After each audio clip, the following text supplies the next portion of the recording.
यदि आप सीटेट या टेट की तैयारी कर रहे हैं तो ये वीडियो ट्रायंगल पार्ट 2 आपके लिए गेम चेंजर होने वाला है। और इस वीडियो में हम केवल वही क्वेश्चंस करेंगे जो एग्जाम में बार बार पूछे जाते हैं। तो दोस्तों, पहला क्वेश्चन आपके सामने है। पहला क्वेश्चन है, एक त्रिभुज का परिकेंद्र किससे प्राप्त किया जा सकता है। तो त्रिभुजों के केंद्रों के बारे में मैंने आपको बेसिक कॉन्सेप्ट पहले ही करा दिए हैं। तो देखिए किस तरीके से हम इस प्रश्न को सॉल्व करते हैं। मध्यकाओं से आपका केंद्रक प्राप्त किया जाता है, जैसा कि मैंने आपको पिछले वीडियो में बताया था। कौन समद्विभाजकों से हम अंतः केंद्र प्राप्त करते हैं, अंतः केंद्र। ठीक इसी प्रकार लंब समद्विभाजकों से हम क्या प्राप्त करते हैं, परिकेंद्र।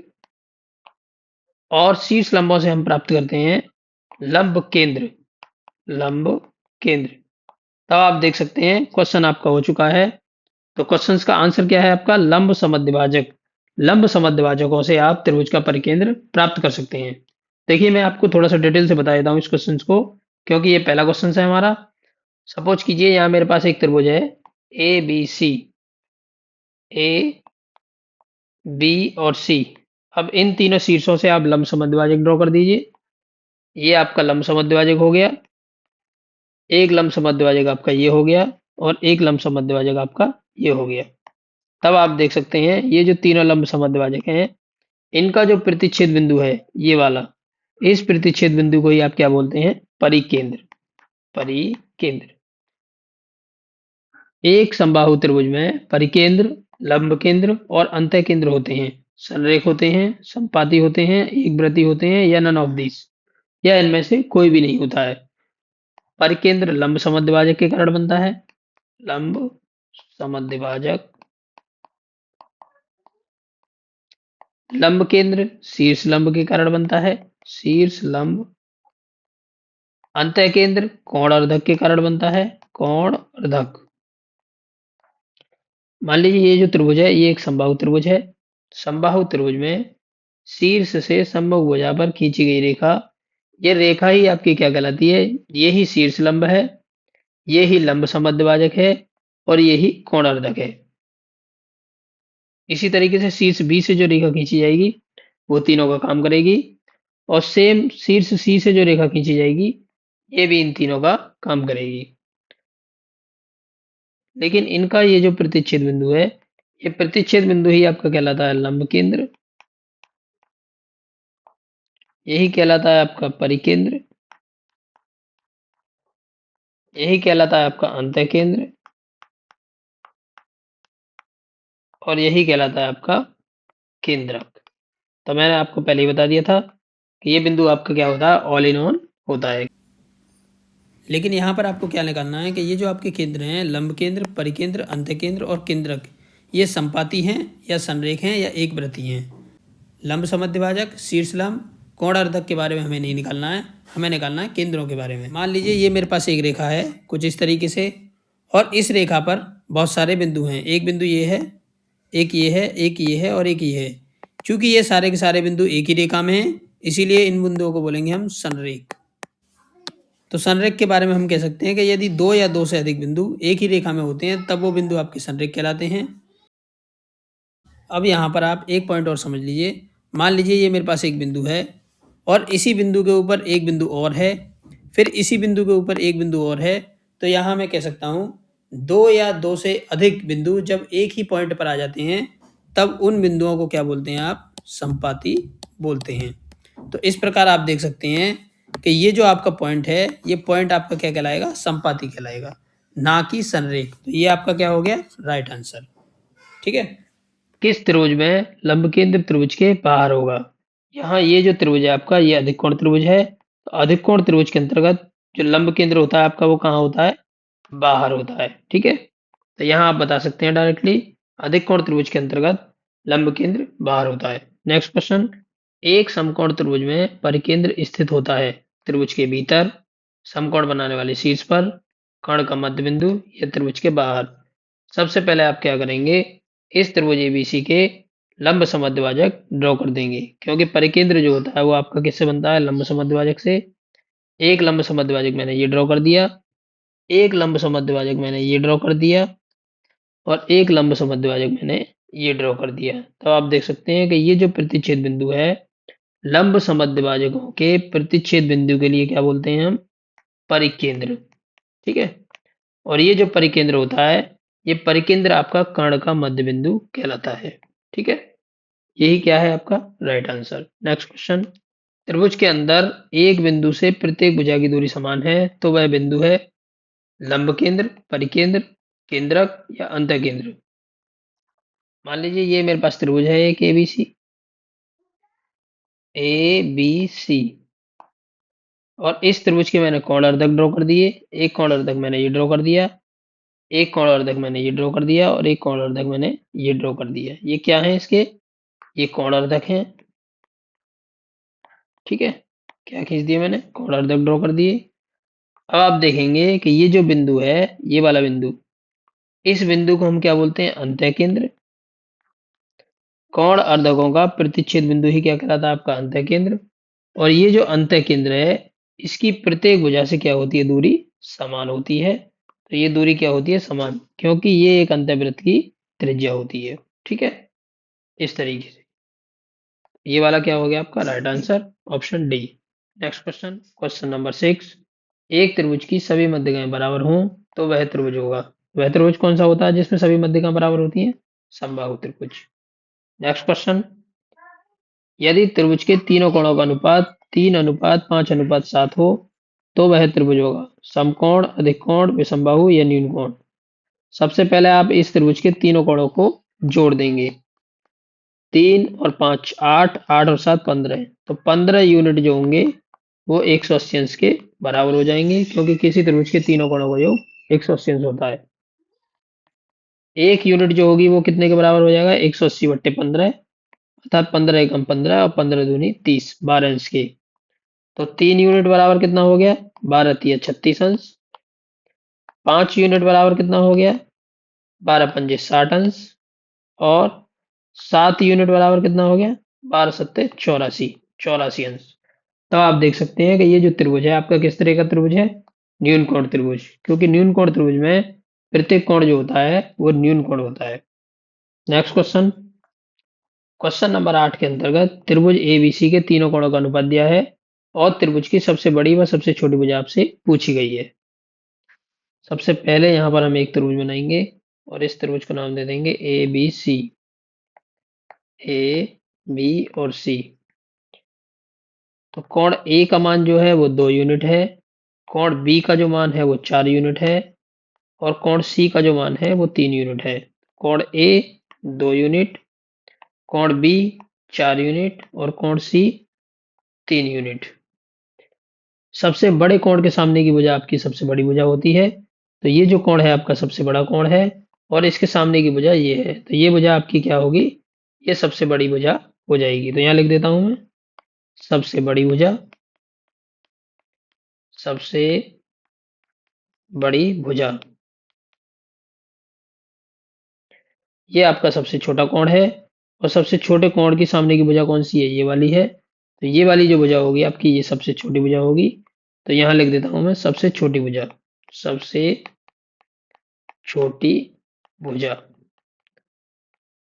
तो सबसे छोटी भुजा जो है वो आपकी BC है, तो सबसे बड़ी भुजा आपकी AC है, और सबसे छोटी भुजा BC है। तो ऑप्शन बी आपका क्या है, right answer. Next question, question number 9, यदि त्रिभुज PQR में PQ बराबर 3 सेंटीमीटर, QR बराबर 5 सेंटीमीटर और PR बराबर 4 सेंटीमीटर हो तो त्रिभुज में कोणों का क्रम क्या होगा। सबसे पहले आप एक त्रिभुज बना लेंगे, और ये त्रिभुज होगा हमारा PQR। PQR, PQ आपकी 3 सेंटीमीटर है, यहाँ लिख दीजिए आप 3 सेंटीमीटर। QR आपकी 5 सेंटीमीटर है, यहाँ पर आप लिख दीजिए 5 सेंटीमीटर।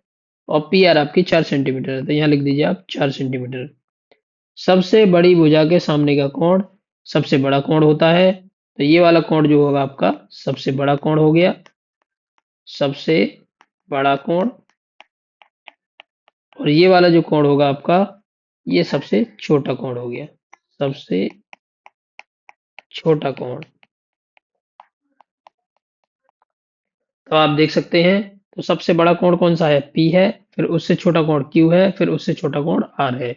क्योंकि सबसे छोटा कोण R हो गया, तो ये वाला ऑर्डर क्या होगा आपका, सही हो गया। नेक्स्ट क्वेश्चन,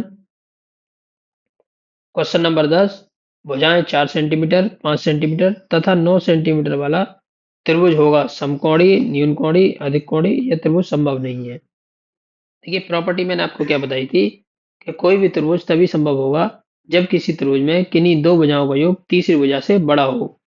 जैसे कि a plus B is greater than C, b plus C is greater than a और c plus a is greater than b।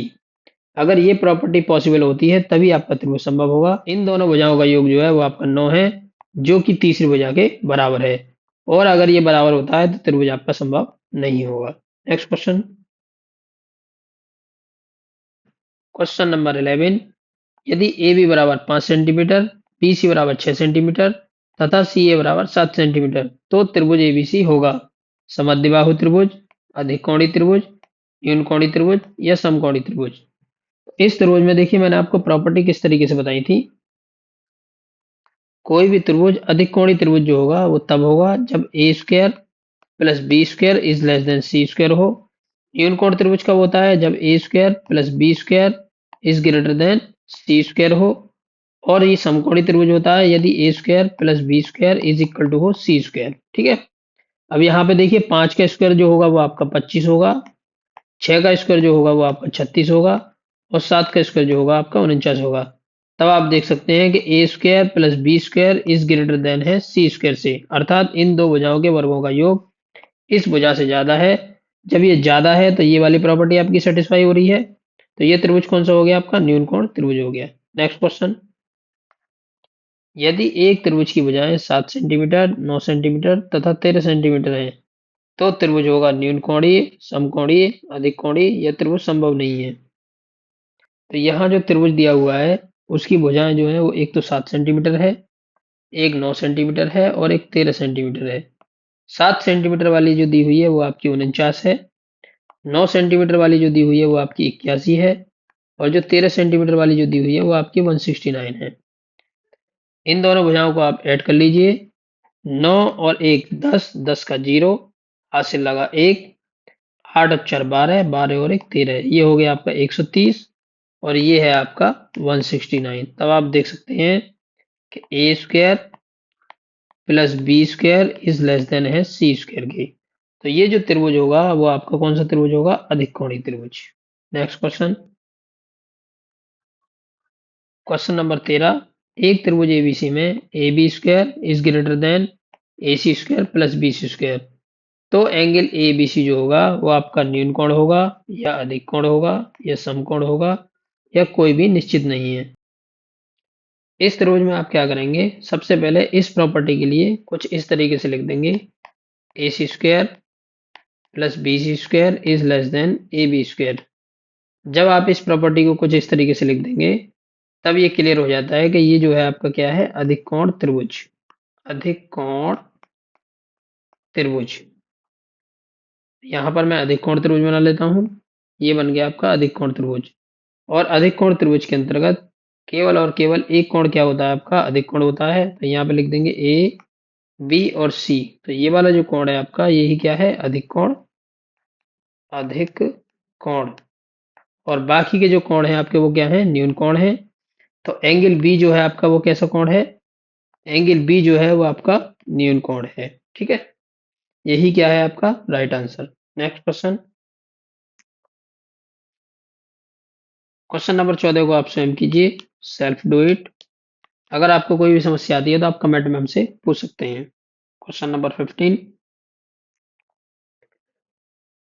एक आदमी पूरब की ओर 15 मीटर जाता है, फिर उत्तर की ओर 20 मीटर जाता है। प्रारंभिक बिंदु से आदमी की दूरी ज्ञात कीजिए।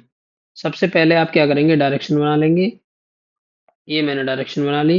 ये है आपका ईस्ट, ये है आपका वेस्ट, ये है नॉर्थ और ये है साउथ। मान लीजिए आदमी इस बिंदु ओ पर खड़ा हुआ है। यहां से क्या करता है? वो पूरब की ओर इधर जाता है 15 मीटर, फिर क्या करता है? वो उत्तर की ओर जाता है 20 मीटर और ये जो प्रारंभिक बिंदु है यहाँ से यहाँ तक की दूरी निकालनी है। इस पॉइंट को मान लिया मैंने ए और इसको मान लिया बी। अब ये क्या बन गया? आपका समकोण त्रिभुज। और समकोण त्रिभुज में क्या करेंगे? आप पाइथागोरस थ्योरम लगा देंगे। O B square is equal to हो जाएगा ओ ए स्क्वायर प्लस हो जाएगा A B square. O square हो गया आपका 15 का square plus A B square हो गया आपका 20 का स्क्वायर। तो ये हो गया आपका 225 और ये हो गया आपका 400। O B is equal to कितना आ जाएगा? O B is equal to under root 625 और 625 जो होता है वो 25 का वर्ग होता है। ठीक है। तो प्रारंभिक बिंदु से आदमी की जो दूरी होगी वो क्या होगी? 25 metre. Next question, question number 16। 2 centimetre, 3 centimetre, 5 centimetre और 6 सेंटीमीटर लंबाई की भुजाओं से किन्हीं तीन भुजाओं को लेकर कितने त्रिभुज बनाए जा सकते हैं? यहाँ मेरे पास जो भुजाएं हैं वो हैं 2, 3, 5 और 6। इनसे सबसे पहले क्या करते हैं आप? कॉम्बिनेशन बनाएंगे। कितने कॉम्बिनेशन बन सकते हैं? एक तो बन सकता है 2, 3 और 5। एक कॉम्बिनेशन बन सकता है 2, 3, 6। एक कॉम्बिनेशन बन सकता है 2, 5, 6 और एक कॉम्बिनेशन बन सकता है 3, 5, 6।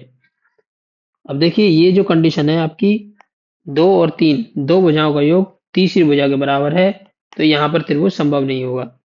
यहाँ देखिए यहाँ भी दो भुजाओं का योग वो तीसरी भुजाओं से छोटा है, तो यहाँ भी त्रिभुज आपका संभव नहीं होगा। ठीक है। लेकिन यहाँ पर दो भुजाओं का योग वो तीसरी भुजा से क्या है? बड़ा है, तो यहाँ त्रिभुज संभव होगा। और यहाँ पर दो भुजाओं का योग वो भी तीसरी भुजा से बड़ा है, तो यहाँ भी त्रिभुज आपका संभव होगा। तो इस प्रकार 2, 3, 5 और 6 इन भुजाओं को लेकर आप कितने त्रिभुज बना सकते हैं? दो त्रिभुज बना सकते हैं। तो दोस्तों यहाँ पर मैंने आपको वो क्वेश्चंस कराए हैं जो सीटेट और यूपी टेट में पूछे जाते हैं। यदि आपको हमारा वीडियो पसंद आता है तो लाइक शेयर और सब्सक्राइब कीजिए। जय हिंद, जय भारत।